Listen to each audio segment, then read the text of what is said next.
džiaugiuosi, kad stipriosios lyties atstovės vis dėlto ištvėrė ir liko nuo ties silpnosios lyties atstovai, kaip matot, tokio krūvio beveik iškentėti negali ir biški, taip sakant, nuėjo kažkur tai pailsėti.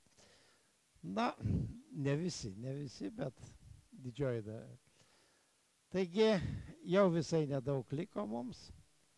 Liko mums du dalykai. Antrą dieną mes šnekam apie tai, kaip gerinti mūsų lavinimo sistemą.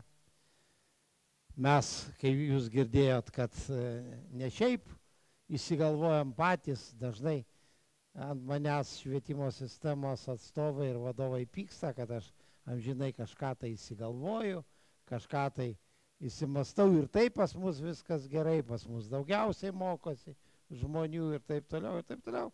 Bet vat kaip tik tai jūs ką tik girdėjote du tarptautinių tokių specialistų pasisakymus, Jelenos Fedurkos pasisakymus, jinai per 13 metų dalyvavo įvairiausiuose mokymuose, rengimuose, net 18 pasaulio valstybių ir negali pasakyti, kad tenai, reiškia, reakcija buvo blogesnė nei pas mus. Na, prezidentas irgi panašiai viską papasakojo, panašiai, ką aš ir vakar pagrindinius dalykus sakiau, kad visi, kurie ryžosi susipažinti su šitą metodiką, jie užsikrėtė kaip infekcija, pradėjo ją naudoti ir savo gyvenime, ir savo aplinkoj, ir savo visuomeniai pasiekė fantastinius rezultatus. Fantastinius. Tai jeigu mums nereikia Lietuvoje tų geresnių rezultatų, jeigu ir taip gerai, mes tik tai dėl formos vienas kitą taip panervuojam, kad čia blogai, bet mes dar galim gyventi taip, kaip yra, nu tai gyvenkim. Bet jeigu tikrai iš esmės mums reikia dar šitam mūsų gyvenime kažką tai pasiekti, sutvarkyti, nu tai reikėtų galbūt pabandyti. Taigi mūsų pagrindinis ir pirmas uždavinys supažindinti žmonės, pakalbinti. Jau man labai džiugu, kad per šitas 2 dienas prie manęs priėjo daugiau nei 20 žmonių, kurie pirmą kartą taip rimčiau susipažino ir vis klausė, ar bus toliau tąsa visų šitų mokymų, ar kur galima prisijungti ir taip toliau. Aš tikrai labai džiaugiuosi, kad ir iš šito mūsų forumo yra toks rezultatas. Na, šnekant apie mūsų švietimo sistemą, aš nenoriu, labai atsiprašau, ypatingai gerbiamo viceministro ir jo kolegų iš ministerijos, kad tai būtų kažkokia tai kritika. Ne, aš tiesiog noriu taip pristatyti tą padėtį, kaip atrodo iš mano varpinės, tą varpinę 52 metų profesinės veiklos patyrimas, 26 metai vienaip ar kitaip mokiau, dėsčiau ir taip toliau. Jau nešnekant, kad šiokius tokius mokslinius ir pedagoginius vardus ir laipsnius turiu ir ne vieno universiteto kelių ir taip toliau, nu, bala nematė. Taigi, pradedant nuo to, švietimas, nu, visų pirma, norėčiau pasakyti, kuo greičiau Lietuvoje terminą švietimą pakeis į lavinimą, tuo geriau bus. Todėl, kad labai mažai pasaulio šalyse ta jaunimo ruošimas vadinamas švietimu, paprastai tai vadinama kažkokia tai edukacija kaip lavinimu. Taip. Taigi, jeigu mes jau lavinam, tai turim suteikti asmenybei tam tikras galias. Galias, kurias panaudodamas jisai galėtų gyvenime pats savarankiškai spręsti savo problemas ir padėti kitiem. Taigi kokios tos asmenybės kertiniai akmenys, poliai, ašys ar taip toliau. Nu, čia jau apie polius jūs matėt, tiosi polius, bet asmenybės, tai mano galva yra 4 tokie poliai. Pirmiausiai, tai jo fizinės galios ir sveikata. Nu, neįgalus fiziškai, ligonis, absoliutus ligonis, nu tikrai jam gyvenimas nesaldus, o sunkus. Taip, kad pirmasis turi tuo remtis. Antras, tai aišku, jo emocinis intelektas. Emocinis intelektas kuo pasireiškia? Jisai supranta savo kūno potraukius ir moka juos atitinkamai valdyti. Trečias, tai yra tarpasmeninio bendravimo ir doros intelektas. Kaip jisai bendrauja su aplinka, artimiausia aplinka. Šeimoje, su draugais, bendradarbiais, visuomeniai. Vat visą tą bendravimo būdas, jisai vadinasi tarpasmeninis bendravimo intelektas, dar yra vadinama kaip siela. Kada žmogus galvoja ne tik apie vieną savo kūną, bet biškį ir apie aplinką, kuri supa jį. Na ir 4, aišku, protinės galios. Štai 4 tie poliai, ašys, kurios švietimo arba edukacinė sistema nuolat turi stebėti, matuoti ir vystyti. Dabar tam, kad prisiminti labai gerai, reikia kažkokią tokią vizualinę schemą. Geriausiai tai pavaizduoti tokią trikampę piramidę. Kas yra pradžioj, kada gemalas pradeda vystytis, tai pirmiausia, aišku, vystosi jo, vadinasi, fiziniai duomenys, galios ir galimybės, taip toliau. Po to, aišku, pradeda vystytis emocinis intelektas. Jisai turi suprasti, turi valdyti ir taip toliau. Nu, geriausias, atstovas, kuris parodo, kaip valdomas, tas emocinis intelektas, yra skrandis. Jeigu žmogus moka ir patenkinti savo alkio, ir ne per daug persivalgyti ir taip toliau, tai jisai biški valdo savo kūną. Taip. Na, po to pradeda vystytis protinės galios, kurios, susideda iš tokių dar 2 kūno dalių, kaip širdis ir smegenys. Ir va šitie 3 sudaro bet kokios asmenybės, bet kokio žmogaus pagrindą. Ir tai turi būti stebima ir vystoma visą jo gyvenimą. Virš jo pradeda, tai visą sudaro vadinamas edukacinis intelektas, mokykla vienaip ar kitaip, nuo pradinių klasių kažkaip tai įtakoja. Formaliai ir neformaliai, bet tą edukacinį intelektą stengiasi vystyti. Nu, virš jo pradeda augti asmenybės kūnas, kuris sudaro tą vadinamą žmogišką asmenybės sielą. Na, kiekviena piramidė turi sienas. Viena tai yra komunikacinis intelektas, kaip žmogus bendrauja su aplinka. Nu, pasižiūrėkit mūsų dabar vadinamos per televiziją kas vakarą debatus. Nu ir pamatysit, kaip tarpusavį bendrauja mūsų pretendentai arba esami lyderiai. Nu ir viskas bus aišku, ant kiek mes išlavinom šitą dalį. Antra, tai yra profesinis intelektas. Profesinis intelektas tai yra, ką mes savo darbu, savo veikla darbinę pasiekiam. Nu, vieną, ką aš ryte šnekėjau, tai profesinio intelekto išraiška yra, aišku, pajamos.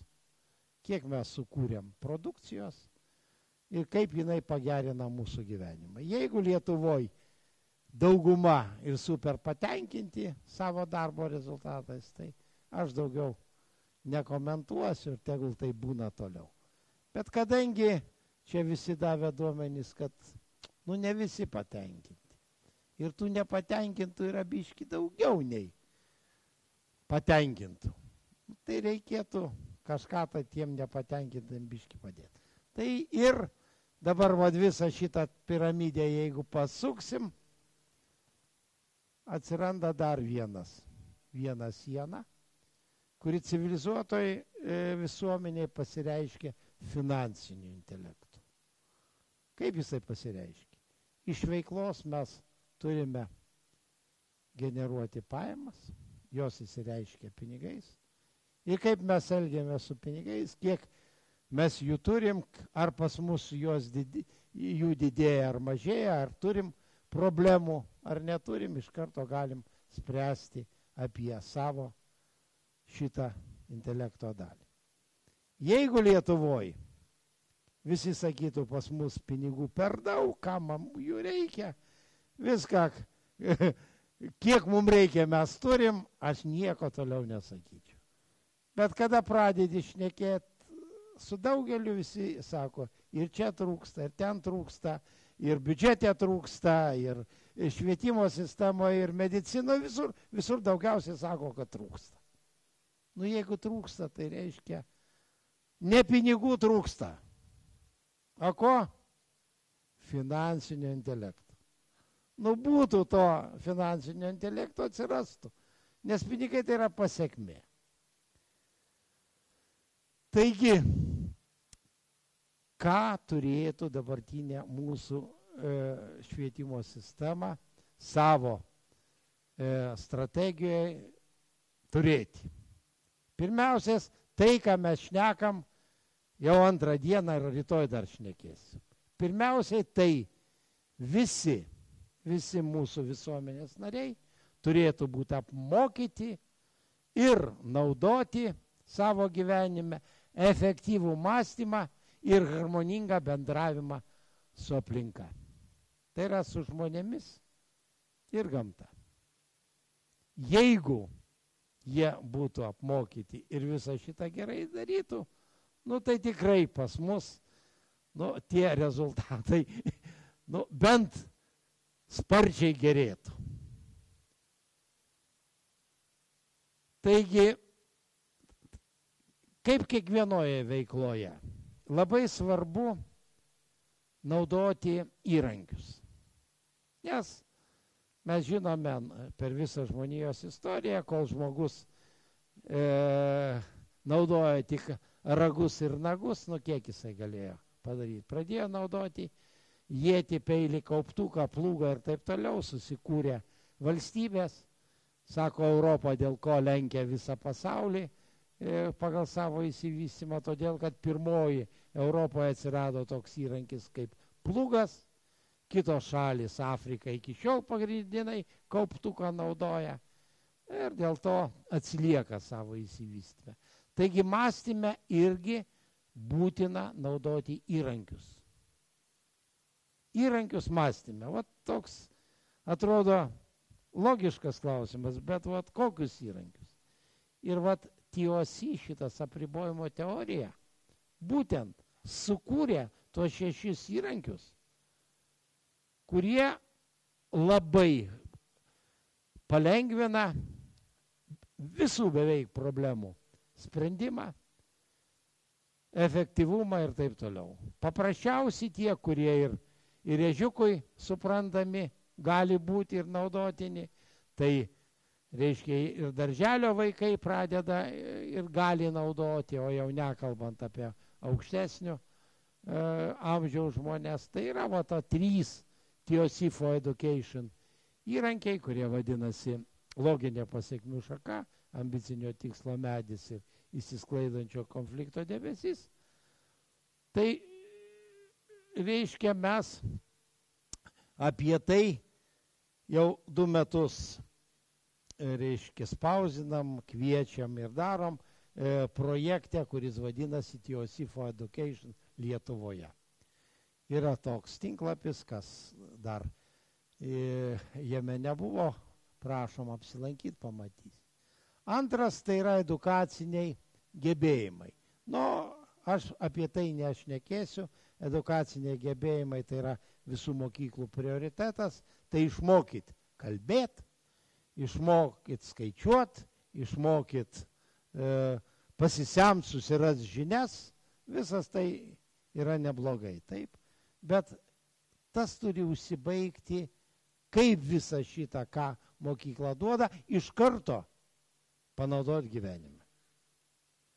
Švietimo sistemos mitas yra toks, kad svarbiausia gyvenime yra žinios. Kodėl aš tvirtinu, kad tai yra mitas? Žinių dabar antiek apstu ir daugiausiai žinių yra internete. Jeigu kam trūksta žinių, įeikit ir ten tikrai gausit ir žinių ten tiek, kad joks žmogus per jokį gyvenimą nesugebės net susipažinti. Tai ne žinios svarbu. Svarbu surasti reikiamas tam momentų žinias ir mokėti jas panaudoti. Savo gyvenimą, savo rezultatą ir taip toliau. Va to mes turime ir išmokinti, reiškia, mokykloje. Taigi, dar viena, kadangi tų žinių labai daugėja, yra Mūro dėsnis, kuris sako, kad per 18 mėnesių žinių kiekis, kuris atsiranda pasaulyje, padvigubėja. Ką tai reiškia? Tai reiškia, kad per 15 metų žinių atsiranda 1000 kartų daugiau. Jeigu kas įsivaizduoja, kad galima tą žinią suteikti, užkraunant jaunimui daugiau programų, daugiau šito, nu tai yra antiek nesąmonė, kad jinai kvepia didelę imitaciją. Taip kad nežinios svarbios ir dar tos žinios, kokios jos bebūtų ir nenaudojamos, jos yra bevertės. Net aš pasakyčiau, kad jos žalingos. Nes jų kalimui, jų šitas laikas, energija atimama sveikata ir atmušamas noras, motyvas toliau dar ieškoti tų kažkokių tai kitų žinių. Daugelis jau baigė kokius nors mokslus, ir sakė, jau visam amžiui turi užtekti. Jau daugiau į tą mokyklą, niekad neužkainė ir taip toliau. Taigi, tik ta profesinė veikla paverstos žinios, kurios pasireiškia problemų sprendiniais, tampa vertingomis. Vat kada žmonės balsuoja kojomis, o tai vadinasi emigracija, sako, mes važiuojam ne dėl to, kad čia Lietuvoje blogai, o dėl to, kad čia nėra darbo, yra antiek naivu. Todėl, kad jeigu mes darbą suprantam kaip kitų žmonių poreikių tenkinimas, kitų žmonių problemų sprendimas, tai atsakykite klausimą, ar Lietuvoje pas žmonės nevyko problemų? Ar visi poreikiai patenkinti? Tai turbūt ne. Yra kita, žmonės nemoka patenkinti kitų problemų, būtent to, ko reikia. Vieną iš tokių labai greit pasakysiu, prie to dar prieisim, kad daugeliui reikia, vieną problemą neturi darbo ir gerai apmokamo darbo. Sukurkim tokią darbo vietą, įspręsim jų problemą, turėsim darbą.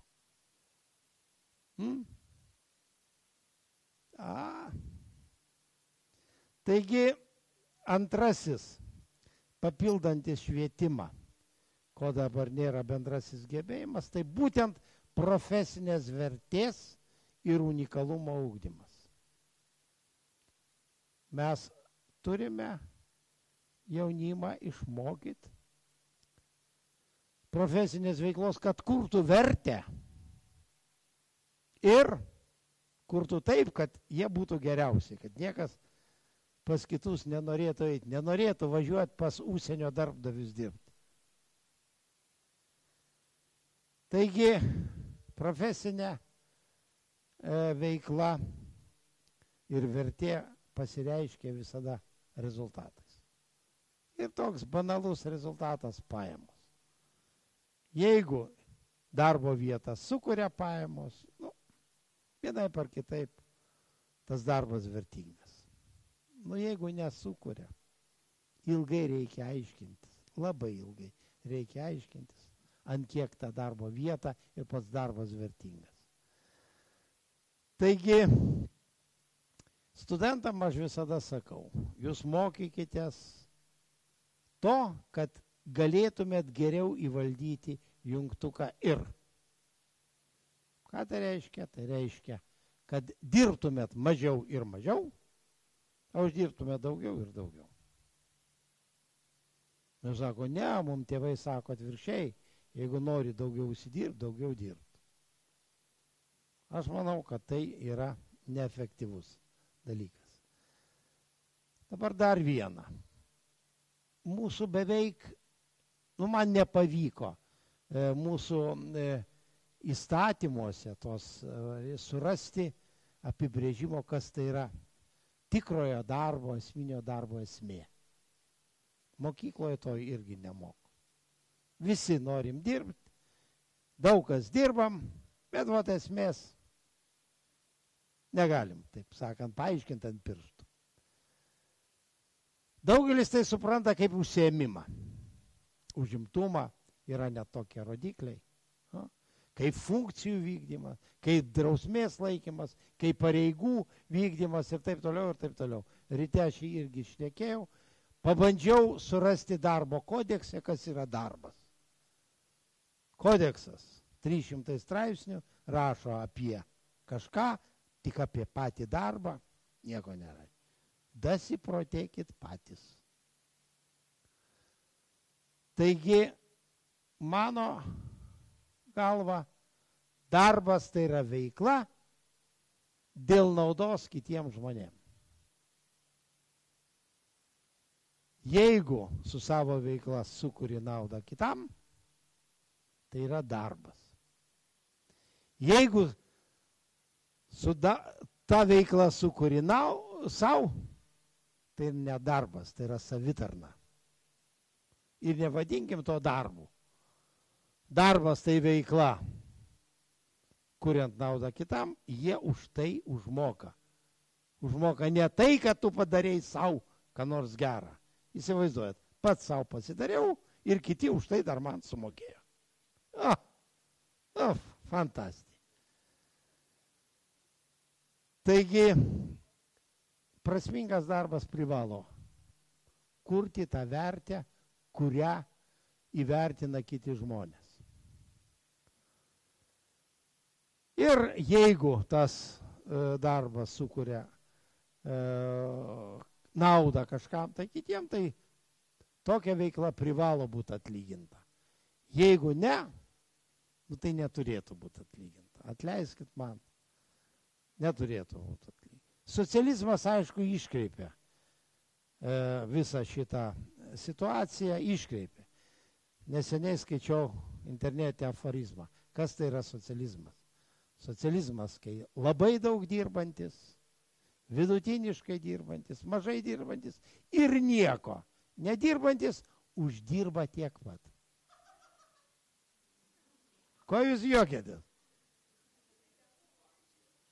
Nes super. Aš noriu pasakyti, ar jūs žinot, kiek grinai į rankas gauna pas mus bedarbis? 650. Bet gauna. Gauna. Plus įvairiausias lengvatas. Kiek grinai į rankas gauna, minimalus, gaunantis minimalų atlyginimą, kol dar buvo 800. 6, 7, 6. 8. Nu gerai, atsiprašau.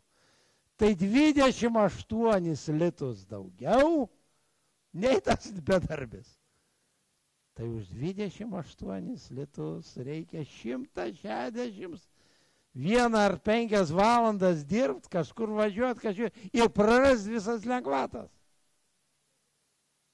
Nu, aš nežinau, kas tą sugalvojo. Turbūt tie, kaip sakant, kaip jie iš kitų planetų atskridę. Nu, protingi žmonės, dar lietuviai, negalėjo taip. Negali. Na ir trečiasis, švietimo visai ignoruojamas gebėjimas bendrasis. Tai yra finansinio intelekto ugdymas. Kai kas sakys, ką tu čia nesąmonė šneki. Jau moko, pas mus yra ekonomikos pamokos. O finansų moko universitetuose. Aš irgi dirbu finansų, ekonomikos ir finansų valdymo fakultete. Taip, moko finansų. Kokios programos? Apie svetimus pinigus. Makrofinansai, tai yra valstybės finansai, yra specialybės visas. Įmonių finansai, apie asmeninius ne. Nu kam? Asmenys pas mus gyvenime su jais nesusitinka. Nu, niekad. Va su trigonometrija kiekvienas gyvenime susitinka. Kiekvienas. Todėl yra programuose įrašyta, jo reikia kiekvieną. Aš irgi antiek išmokytas, kad rytą atsikėlęs skubu pasiskaičiuoti savo kampo kosinusą. Nu taigi kaip mokė, nu tai reikia. Nu, geras mokytojas buvo super. Super. A pinigai, nu ką, nu niekad, nei mačiau, nei... A ką. Jūs nesijokit, bet pagalvokit, nu taip labai blaiviai. Labai blaiviai, ne iš švietimo sistemos viršūnių, bet taip žmogiškai. Kaip jums atrodo žmogus arba žmonės, kurie nemoka, neišmokyti, gerai tvarkyti savo pinigus. Ar jie gali gerai tvarkyti svetimus? Nu, paaiškinkit tokį stebuklą, kad ir ežiukas suprastų. Nu, aš prie ežiukų save priskiriu. Nu, man niekaip nedaina.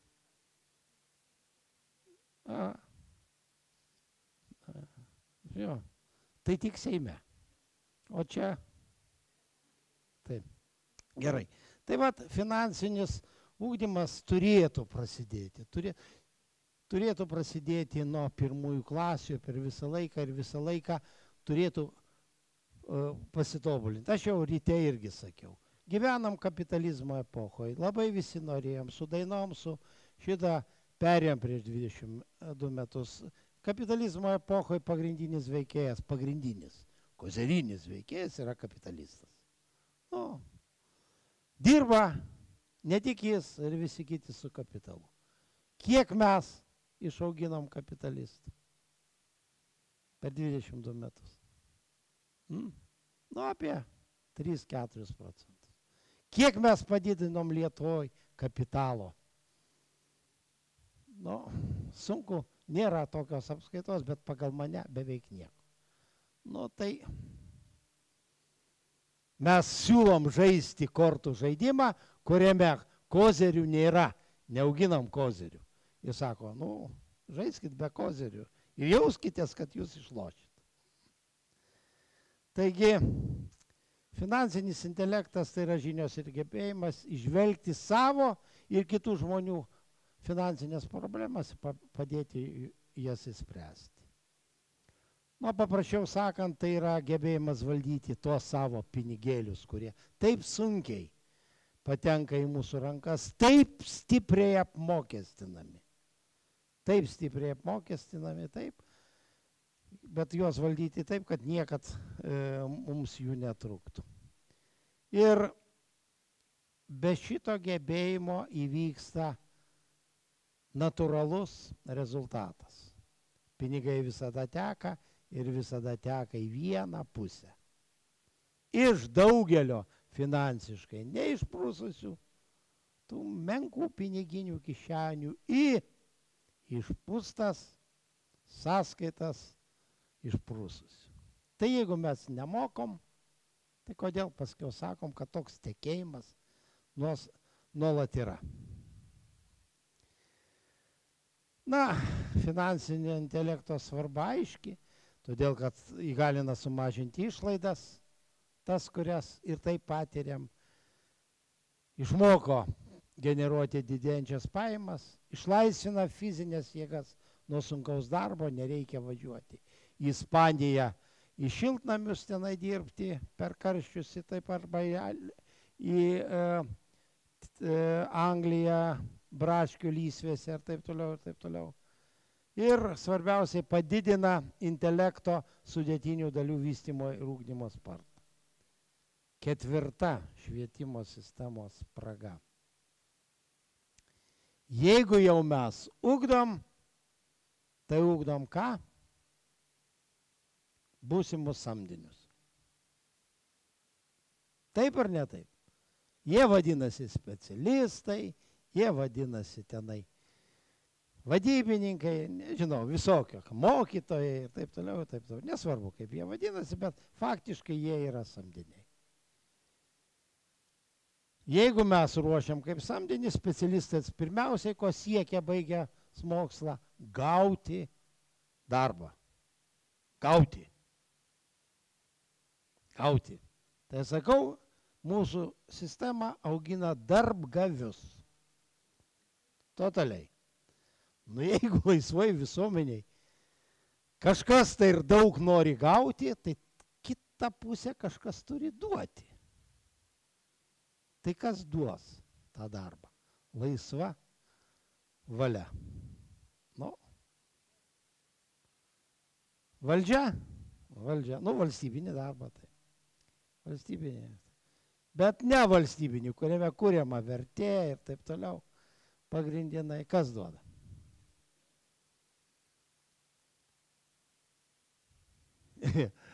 Darbdaviai, kurių nieks neugdo, o jeigu jie atsiranda, tai išauga kaip savimoksliai arba šarlatanai. Ir po to sako, kodėl tokie pas mus baisus tie netikę, nedori visokie verslininkai.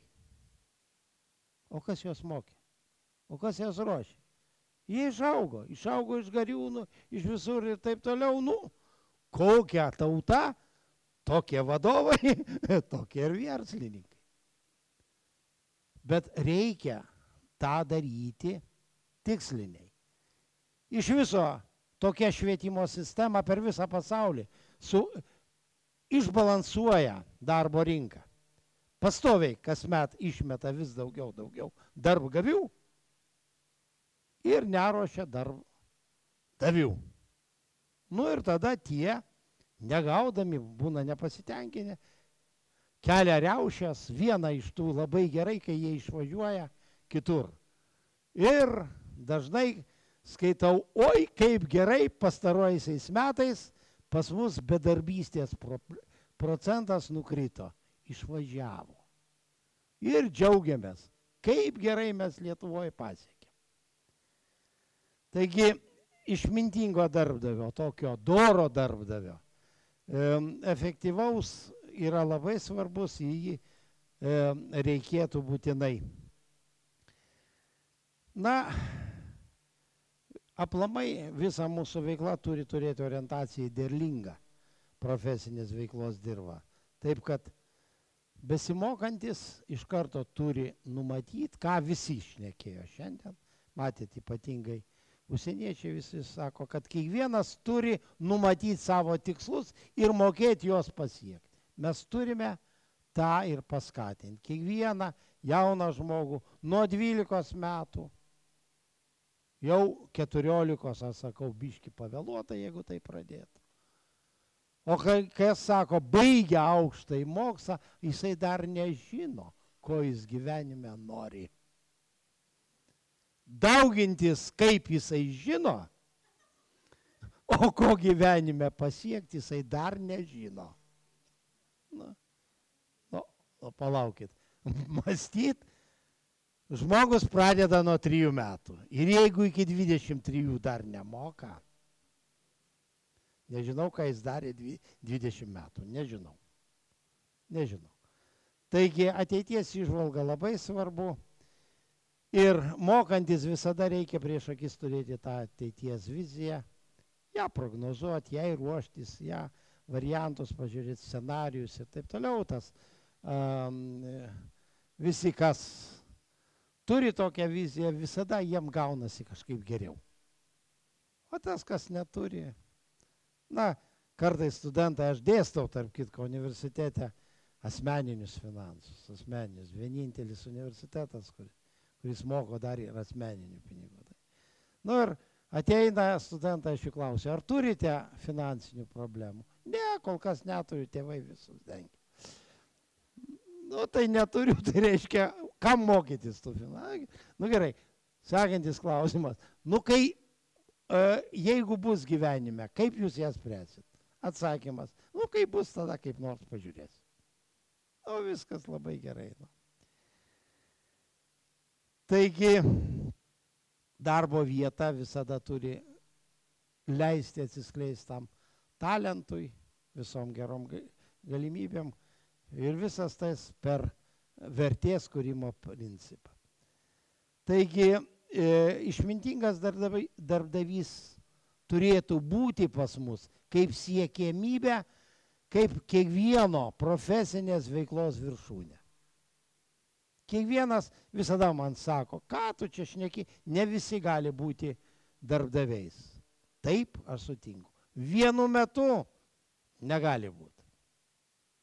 Bet pakanka, kad kiekvienas bent 10-12 metų pabūtų tuo. Pakaks Lietuvai. Taigi, kokie nūdienos iššūkiai?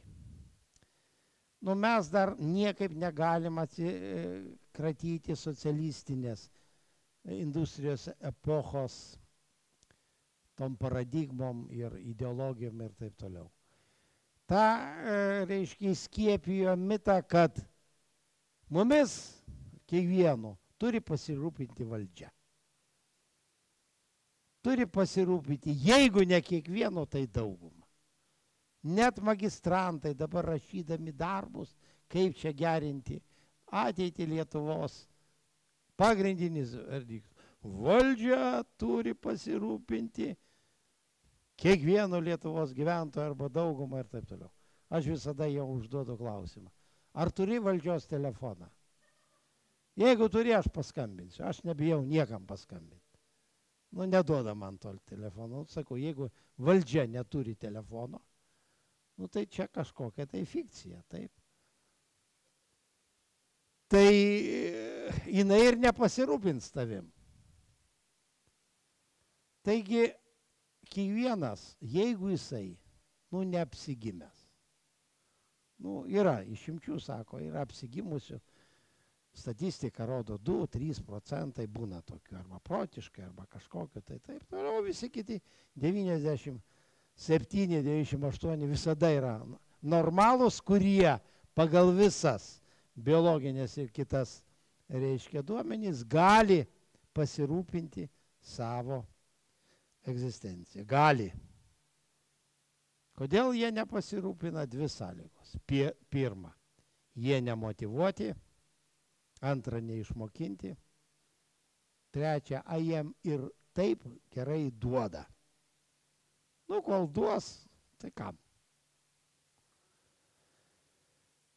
Darbas nuo algos iki algos, nuo pensijos iki pensijos ir taip toliau, labai panašus į narkomano gyvenimą. Algą gavau, dozę finansinę gavau, iš karto greitai, skubiai patenkinau kažkokius poreikius, taip, čia sumokėjau, ten sumokėjau. Jeigu biški dar liko, tai vakare su draugais, pirmadienį ir galvą skauda ir viskas, taip nesinorėtų eiti į tą darbą. Bet reikia dėl sekančios finansinės dozės. Taigi, Jeigu tokia sunki lemtis, ką darysi? Ką darysi po to? Patys susikuriam, patys iš to liūno nenorim ištrūkti ir tada ieškom tų kaltų. Kas yra blogai? Socializmas išnaikino ir poreikį, ir gebėjimus investuoti į savo asmeninę ateitį. Investuoti. Paimkim seną baudžiavos laikų Lietuvos valstietį ir taip toliau. Jis augino tą bulbykę, taip, ne visą suvalgė. Paliko sekančiam pavasariui, kad ją investuotų į sekančių metų derlių. Ir taip toliau, ir taip toliau, ir taip toliau. Pas mus, kada klausi, pas inteligenciją, kiek jie iš savo pajamų, gautų pajamų, investuoja pagal visą šitą, visi sako, ką čia investuota, ir taip pinigų neužtenka. Ką čia nesam? Jeigu bus daugiau, galbūt tada ir pažiūrėsim. Man atrodo, kad čia yra blogybė. Daugelis galvoja, kad jeigu gavai darbą, o dar valstybinėje struktūroje, tai gyvenimas bus rožėmis klotas. Ir net yra toks terminas užimtumas. Jeigu turi užimtumą, užsiėmęs, tai jau viskas bus gerai. Taigi tai yra neteisinga orientacija ir dėl to menki rezultatai. Tokios svajonės visada yra problemų šaltinis. Ypatingai taip svajojantis žmogus yra kebli problema darbdaviui. Toks ateinagi nevertę kurt, taip? Nenauda kažko, jis ateina gaut. Pirma, darbo vietos, darbo aplinkos, darbo sąlygų ir atlyginimo darbo. Gaut. O duot, kur parašyta, kad jisai turi dar ir duot darbę ką nors. Mes gyvenam permainų epochoje, mums reikia kažką tai daryti, kad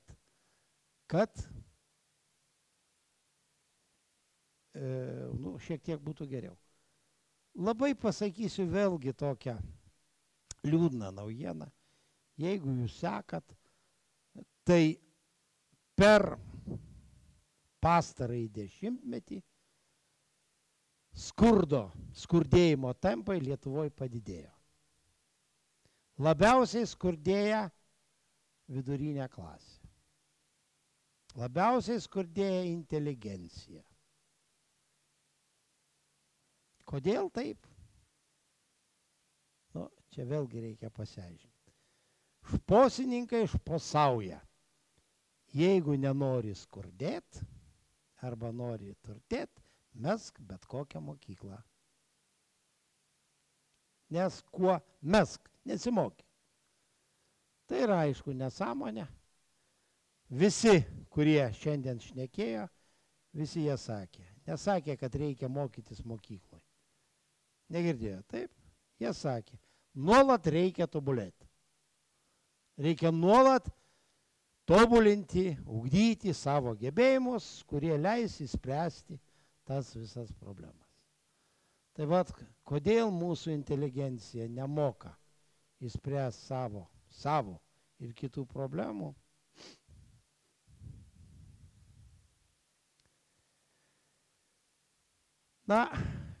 Jau nebegalvokim, mes praeities nepakeisim, net dabarties nepakeisim, mūsų dabartis apspręsta praeities, nes tas priežasties pasekmės dėsnis sako, kaip pasiklojom, taip dabar miegam.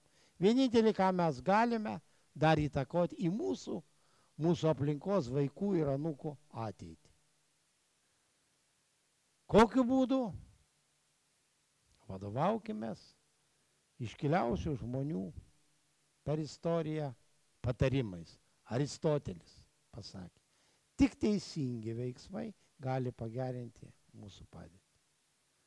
Taip kad jeigu mes norim pagerinti, reikia daryti tik teisingus veiksmus. Ką pasakė Einšteinas? Neįmanoma įspręsti jokios problemos,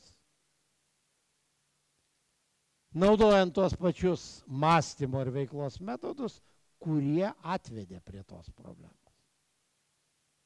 Ir Buffettas, turtingiausias žmogus, prieš 3 metus pasakė, nesąmonė, beprotybė, tikėtis, laukti, gyventi geriau, nieko nedarant arba kartojant vakarykščius veiksmus. Beprotybė, o kas taip daro, kaip reikia vadinti? Aš jau nesakysiu. Dar vienas iškilus išminčius, kurį labai mėgstu, dažnai cituoju, va 2 tokias su švietimu susijusios jo sentencijos. Pirma, jei į mūšius mes siunčiame tinkamai neparuoštus jaunuolius, mes pasmerkiam juos žūčiai. Teisingai sakė Seneka. Turbūt ir tada, ir dabar. Taip, kad dabar mums jaunimą reikia paruošti mūšiams. Nes nemūšiam jie kaip nors pragyvens. Poilsį ir taip toliau kaip nors pragyvens. Mūšiuose jos gali. Koks pagrindinis nūdienos mūšis? Kiekvieną dieną mes. Mūšis dėl pajamų. Konkurencija, karjera ir taip toliau, vienaip ar kitaip susijusi. Į Seimą eiti ir taip toliau. Patiem gauti daugiau pajamų ir skirstyti svetimas pajamas. Nu tai viskas labai. Į dar vieną. Taip labai atsargiai. Nieko asmeniško. Nieko nenoriu įžeisti. Seneka. Nu, toks Seneka, pasakė. Jeigu vaiką atiduodame auklėti vergui, geriausiu atveju mes galime sulaukti išauginto gero vergo. Kodėl tiek daug samdinių? Kas juos ugdo? Taigi, kad nepasmerkti jaunimo šiuolaikinio pasaulio vergoviai, būtina formuoti laisvėjančių veiklą ir finansais asmenybių paradigmas. Paradigma ne keiksmažodis, o toks žodis, kuris reiškia požiūrių sistemą. Požiūrių sistemą. Nobelio premijos laureatas Teodoras Šulcas, kuris 20 metų nagrinėjo skurdo ekonomiką, skurdžiausiai gyvenančių valstybių situacijas, priežastis ir taip toliau. Jisai už tai gavo Nobelio premiją, ten viskas buvo. Ir vat jisai pasakė 2 dalykai. Kad tinkamai išugdytas žmogiškasis kapitalas daro įtaką darbo produktyvumui, verslumo gebėjimam, kurie didina veiklos efektyvumą. Taip? Tai švietimo sistema ir turi tą orientuotis. Ir va čia labiausiai, ką aš norėčiau, gerbiamas viceministras, jeigu jūs, aš tikiu, kad jūs ir sekančioje kadencijoje būsit ir taip toliau, reformągi reikia kažkam pratęsti. Aš norėčiau, kad jūs ministerijoje pakabintumėt ant įėjimo va šitą Teodoro Šulco rekomendacija. Lavinimas mokykloje pirmiausiai yra investicija. Ar sutinkat, kad jisai teisus? Be abejo. Tik tai po kablelio. Va čia prasideda ginčai. Kurios grąža matuojama padidėjusiamis pajamomis darbo rinkoje. Visas mokyklas reikėtų pradėti vertinti, matuoti pagal šitą. Po mokyklos absolventų pajamos padidėja Lietuvoje ar ne? Jeigu padidėja, yra investicinė grąža. Nu jeigu ne, tai nežinau. Ar jie neišmokyti Ar Lietuva apsigimus? Nu, nežinau.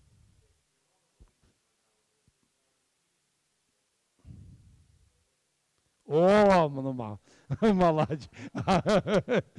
Labai gerai. Taigi, ką šiandien ugdo Lietuvos švietimo sistema? Pirmiausia, tikrai ugdo žinių bagažą. Tikrai žinių daugiau ir daugiau. Taip. Darbštumą ir paklusnumą. Kodėl pas mus aukštosios mokyklos pradeda visai įsigimti? Todėl, kad jose pradeda dominuoti moteriškos lyties atstovės.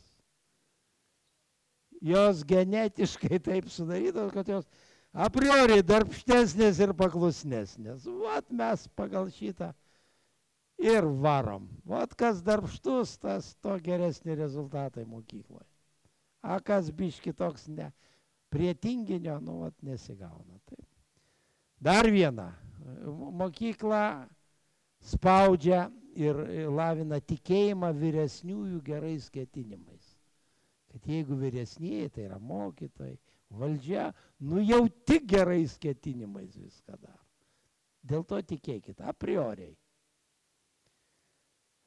Nu ir dar viena. Darbgavio ir išlaikytinio paradigmas. Mes kitą projektą darom su Edukologijos universitetu, kvalifikacijos, mokytojų kvalifikacijos kelimo rėmuose 10 regionų susitikom ir visiems davėm namų darbą. Paklauskite pas savo moksleivius, kaip jie įsivaizduoja pagrindinius savo pajamų šaltinius, kai jie baigs mokyklą. Trečdalis atsakė, kaip? Pašalpos, teisingai. Pašalpos. Nu jeigu mokykla trečdalį išmokino, kad pagrindinis pajamų šaltinis pašalpa, nu tai po to jau labai sunku ką nors komentuoti. Užtenka, daugiau blogybių nesakysiu, viskas, atsiprašau. Dabar ką reikėtų biškutį. Aš manyčiau, kad iškilus iš švietimo sistemos uždavinys turėtų būti toks, kad suteikti visų mokyklų absolventams intelektinės galias, kad savo žiniomis, gebėjimais ir efektyvia veikla generuotų didesnės nei žemo išsilavinimo žmonių pajamas. Kada darbininkas su nebaigtų vidurinių, tik profesiją, kadengys apdengęs mano kaimyno profesoriaus iškilaus, profesoriaus net pavardę viso žinot, stogą, klausia, tai šeimininkė, tai kiek, ko dirbi? Nu, sako, profesorius, profesoriavo mokyklo. Tai sako, kiek uždirbi? Nu, tai sako, 2,5 tūkstančių. Tai garbės žodis girdėjau. Nu, kaip be profesijos, tai geras uždarbis.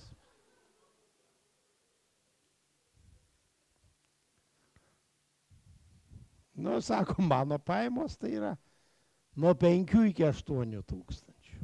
Nu, taip ką. Nu, vasarą. Ką jisai sakė, tą aš cituoju. Nu, gal ne visai šitą. Taigi, vat, tas pajamas reikia kažkaip, nu, jeigu lavinamės, nu, tai reikia jas panaudoti ir tomis pajamomis, ne taip kaip mūsų daugelis emigrantų, apie kurios visi sako. Taip, jie daug dirba, daug uždirba, bet pagrindinė problema jų poilsis. Ilsėdamasi viską praleidžia. Mes gyvename skirtingam laimingam periode. Ta laimė vadinasi krizė. Todėl, kad visada krizė yra palanki esminiam pokyčiams. Ką aš norėčiau šiandien ir prašyti ministerijos atstovų tikrai ir mokytojų ir visi, kurie gali, taip sakant, paremti ir tie, kurie rinks dabar į Seimą, nu, juos įtakoti, kad tikrai pasinaudoti tą krizę. Pirma, Super didelė laimė, kad pas mus moksleivių ir mokytojų santykis sumažėjo. Super gera situacija. Anksčiau mokytojai sakydavo, tiek daug moksleivių, nespėjau jų visus auginti. Jie man vien namų darbus aš negaliu ištaisyti. Dabar mes galime individualizuoti kiekvieno moksleivio lavinimą. Individualizuoti. Antra, sako, lėšų stoka. Vėlgi gera galimybė. Jeigu trūksta lėšų, reikia jas naudoti efektyviai ir vis didesnę dalį panaudoti kaip investiciją su gera grąža.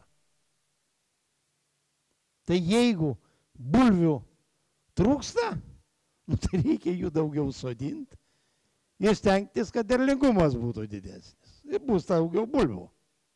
Taip ir su pinigais, su viskuo. Taigi, mažos pajamos, kurios mes dabar generuojame, vėlgi gerą galimybę. Reikia, jau mes suprantam, kad jau ne komforto būsina. Mums būtina pakelti visų veiklų efektyvumą. Visų veiklų efektyvumą. Jeigu jau veikiam, turi būti efektyviai. Tam, kad tai būtų, reikia įvesti matavimus ir vertinimo sistemą. Kas efektyvesnis, tą skatint, parodyti ir taip toliau. O kas nesugeba, priskirti prie lūzerius ir juos kažkaip sankcionuoti. Dabar pasakysiu tokią sumą. Progresiniai mokesčiai tai yra viskas, kas atvirkščiai nei trečiam pasakyta. Progresinis mokestis yra sankcija už efektyvumą. Sankcija. Jeigu tu iš vienos bulbikės išsiauginai dar vieną, tai tau mažai, iš tavęs nieko neimsim. Taip. Toliau augink tik tai vieną.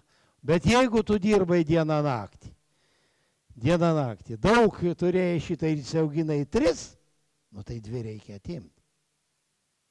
2 reikia atimti, paliksim tau. Kaip tie lūzeriai, tai kiekvienas normalus žmogus. Normalus.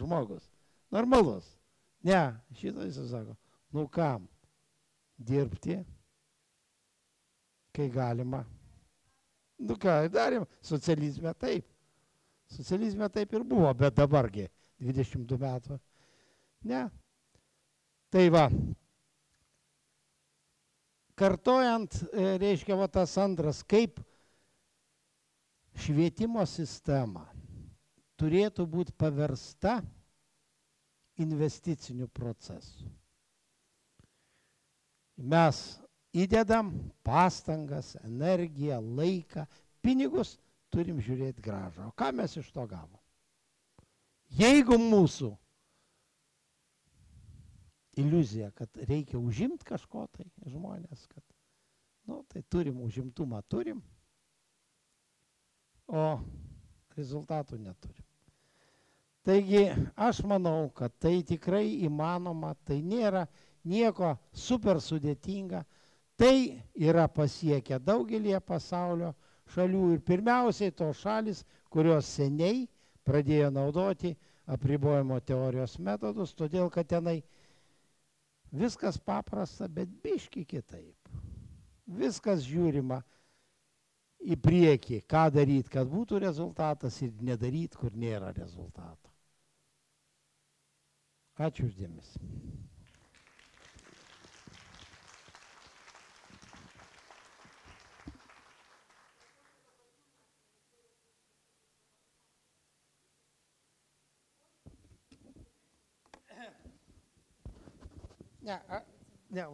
Viceministrą mes irgi pakviesim truputį pakomentuoti, kaip aš buvau neteisus, bet aš kitą norėčiau. Padėkit dar vieną gerą darbą padaryti. Padėkit. O dabar yra, jau gal mes labai pavėlavę, bet vis vyksta rinkimai. Labai būtų gerai kiekvienam iš tų, kurie žada kažką tai padaryti, užduoti klausimus pagal tai, ką jūs šiandien girdėjot. koks bus rezultatas, kiek tai kainuos, kokia investicinė grąža. Ir kas savais pinigais už tai padengs, jeigu nebus. Savais. Atsakomybė yra tik savais pinigais. Viskas, kas negali padengti savais pinigais, yra neatsakingas žmogus.